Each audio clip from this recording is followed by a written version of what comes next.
Welcome to June, a month full of big AAA games, but also host to some great looking indie games. So let's take a look at 10 of the best. We start with Myriads Renaissance, a turn-based strategy game with city building and 4x mechanics. Set in a fantasy world in the sky, your goal is to join up disparate islands to form a kingdom and grow your capital. All the while, you must defend yourself against Corsair raids. It is another in a recent run of games looking to provide a more compact 4x game, with the developers saying games last around 3 to 4 hours. I've enjoyed quite a few of these attempts to condense the 4x genre, so I'm looking forward to seeing how this title does. Myriad Renaissance comes to PC June 1st.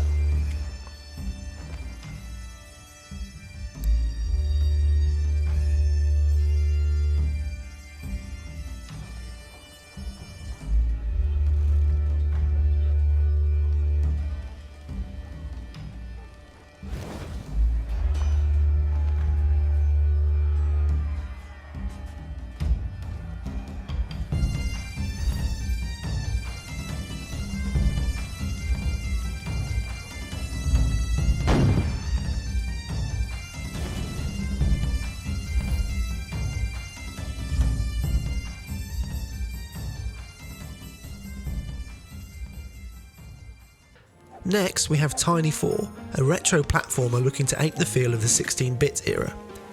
You play a young Thor who must use their hammer Mjolnir to help traverse the environment and defeat enemies. It's pretty standard stuff, but it's a style of game that has very much fallen out of favour over the years, and I for one am very much on board for a renaissance.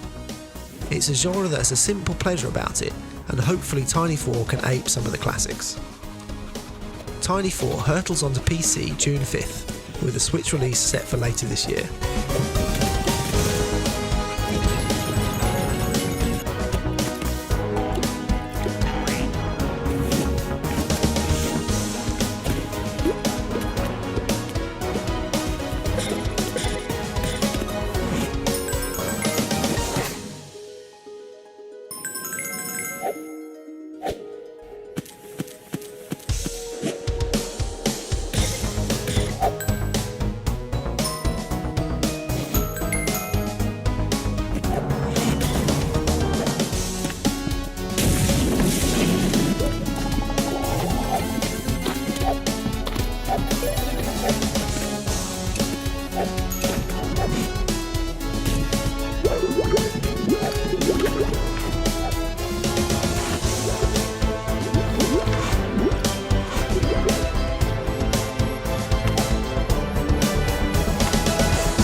Nocturnal is an action platformer based around light.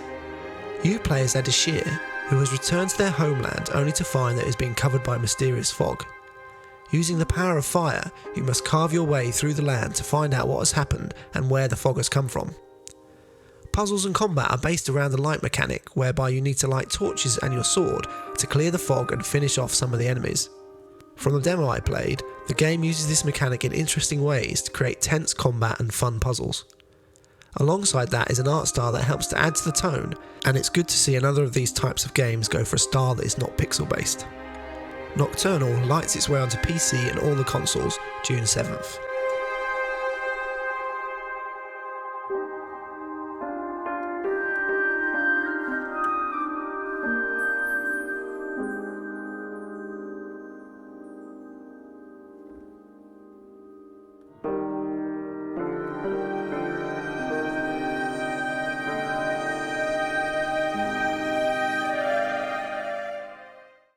Our next game is an unusual title. Mask of the Rose from Fail Better Games is a narrative romance game infused with a hint of murder mystery. Set within their Fallen London universe, the title promises a host of characters for you to build relationships with and play as matchmaker for, or even perhaps fall in love with yourself. Alongside this, you must solve the first murder to have hit the city since it fell into a cavern below the earth. It sounds like a very deep and involving game that will rise and fall depending on how well the various relationship systems work together, and of course how good the writing is. It is both a strange game and a very interesting game, and I can't wait to play it. Mask of the Rose romances its way to Nintendo Switch and PC June 8th.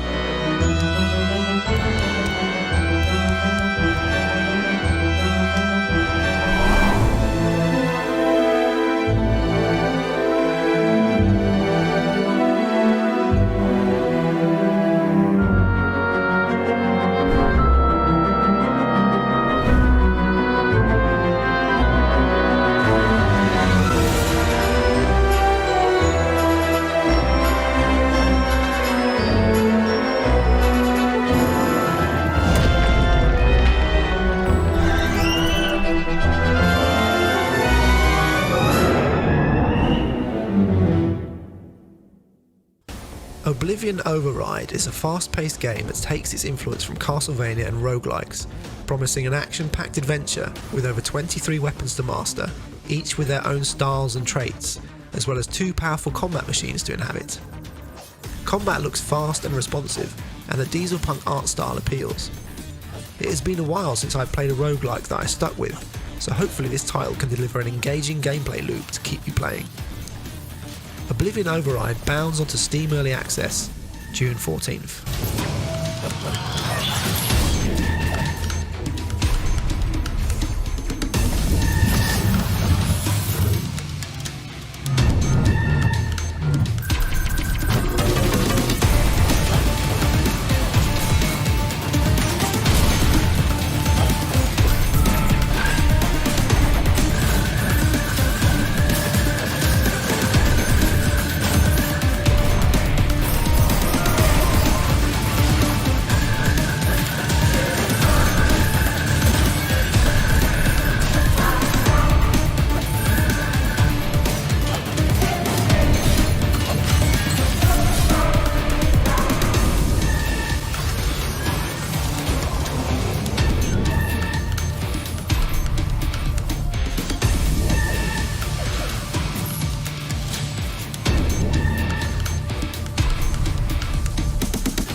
Space Rain is an intriguing looking title as it attempts to marry 2 genres into one, promising a space strategy game that will allow you to take command of individual ships and fly them like you would in a space sim.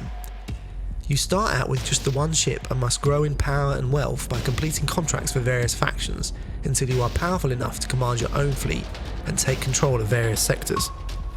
Ships will be fully customizable in terms of loadout, allowing you to define their roles within your fleet. Once in battle, you can control the fleet via RTS style controls before diving into the ship of your choosing to get up close and personal to the action. The big question mark with this title is, can the developers make the space combat feel fun? Because if they can, they could find themselves with a hit on their hands. Space Rain flies into Steam Early Access June 12th.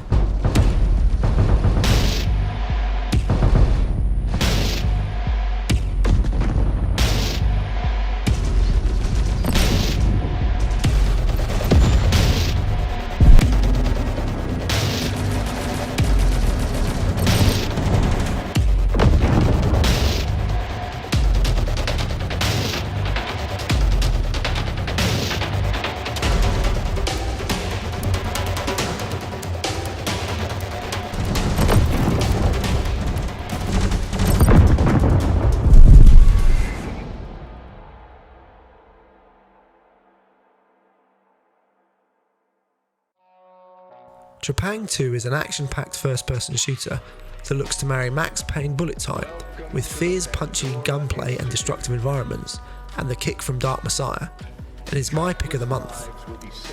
This is a title that I feel like I've been waiting ages for, as I played a demo level years ago and was immediately on board with what the developers were trying to do.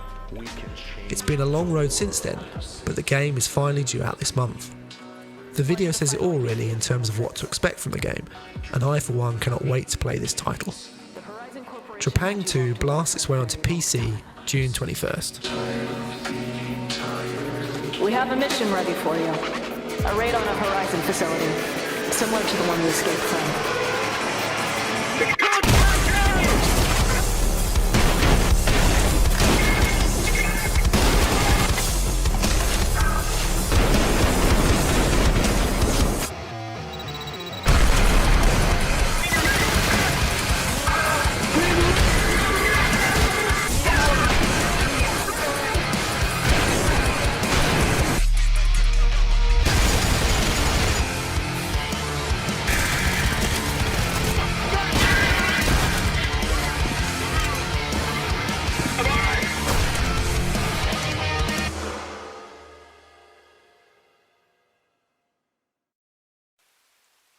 penultimate title for June is a really interesting one. Mage Tower 2, Call of Zadeus, is a deck building roguelike that is like someone took a very early Magic the Gathering set and then translated it to an open world game whose art was designed by the team behind the Vernon RPGs. The original Mage Tower was a board game, and this digital sequel uses cards from that game as its base, and it shows as some of the designs are really clever and make for some fun deck building possibilities. As mentioned, you are thrown into an open world after choosing your class and deck colours, which influence the types of cards available. You then explore the world, building up your deck until you become powerful enough to take on one of the wizard bosses.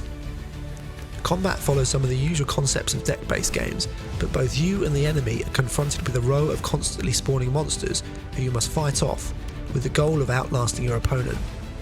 You can also impact your opponent's board and deal direct damage to them to increase your chances of winning. It's a really neat concept. Mage Tower 2 is a very systems-heavy game, and the chosen art style might put people off, but behind that is what sounds like a very interesting and fun game. Mage Tower 2 Call of Zadeus comes to PC June 26th.